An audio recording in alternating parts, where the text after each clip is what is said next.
शोभा शहर आकर अपने काम में लग जाती है। इसी तरह समय बीत रहा था। एक दिन शोभा गांव आती है। शोभा अपनी माँ से बात करती है, माँ मैंने एक लड़का शहर में पसंद कर लिया है। वह भी डॉक्टर है और मेरे ही अस्पताल में नौकरी करता है।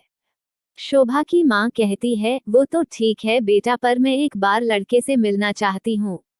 तू उसे किसी दिन खाने पर बुला ले। वैसे तो तुम दोनों समझदार हो, पर मुझे उससे मिलना है। शोभा बहुत खुश होती है। वो करण को फोन पर सारी बात बता देती है और घर आने के लिए कह देती है। तय समय पर करण अपने पिता के साथ उनके घर पहुंच जाता है। बातचीत का सिलसिला चलने लगता है। सारी बातें तय हो जाने पर दोनों की शादी पक्की हो जाती है।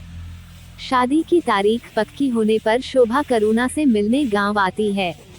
शोभा करुणा से मिलती है। करुणा, तुझे मेरी शादी में शहर आना होगा। करुणा यह सुनकर थोड़ा उदास हो जाती है। शोभा, तुझे शादी की बहुत बहुत बधाई हो, लेकिन मैं माँ को अकेला छोड़कर आ नहीं सकती। यह सुनकर शोभा को बहुत बुरा लगा। करुणा, एक दिन निकाल ले, किसी तरह किसी को माँ के पास छोड़ देना। करुण ने लाचारी भरी नजरों से शोभा को देखा। शोभा, तू तो जानती है हमारा कोई साथ नहीं देता, मुझे इस बात का हमेशा अफसोस रहेगा। यह सुनकर शोभा बोली, कोई बात नहीं, मैं समझ सकती हूँ। मैं शादी के बाद तुझसे मिलने जरूर आऊंगी। कुछ ही दिनों में शोभा की शादी हो जाती है। शोभा अपनी गृहस्थी में बिजी हो जाती है। एक दो बार वो गांव गई भी, लेकिन करुणा से मिलने का समय उसे नहीं मिल पाया, क्योंकि उसके पति करण के पास समय नहीं होता था। वो उनके साथ ही गाड़ी में वापस आ जाती थी। एक दिन शोभा घर पर ही थी, आज उसकी ड्यूटी नहीं थी। तभी उसे करुणा की याद आती है। अपनी सहेली से मिलने की इच्छा को वो दबा नहीं पाती। वो करण को फोन करती है, करण मैं 2 दिन के लिए गांव जाना चाहती हूँ।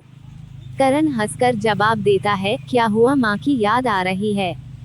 शोभा उन्हें समझाते हुए कहती है, नहीं, मेरी एक सहेली है गांव में, वो बेचारी शादी में भी नहीं आ पाई, उसी से मिलने जाना है।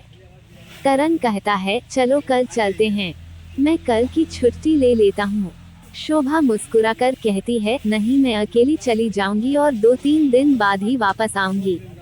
करण उसकी पर सहमत हो जाता है।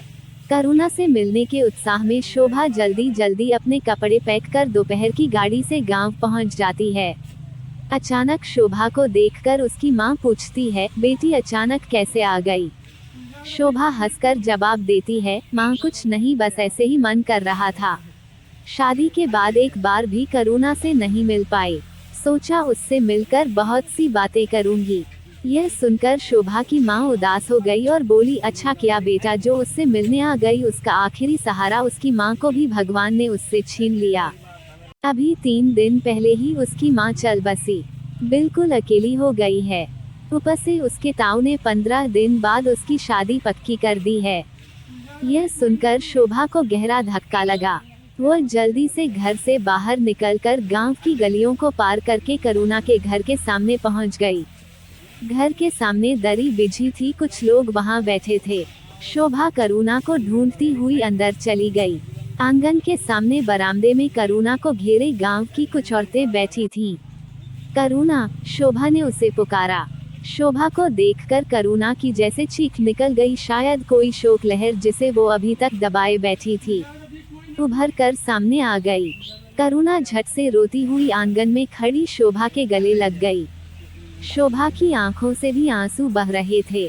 करुणा ने उसे कस के पकड़ रखा था। शोभा, माँ चली गई, सब खत्म हो गया, मैं अकेली रह गई, बार बार यही बातें करुणा दोहरा रही थी।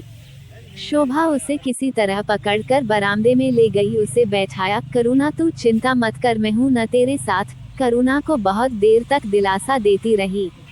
अब शोभा को समझ में आया कि क्यों इतने दिन बाद अचानक करुणा की याद आई, जो उसे बेचैन कर गई।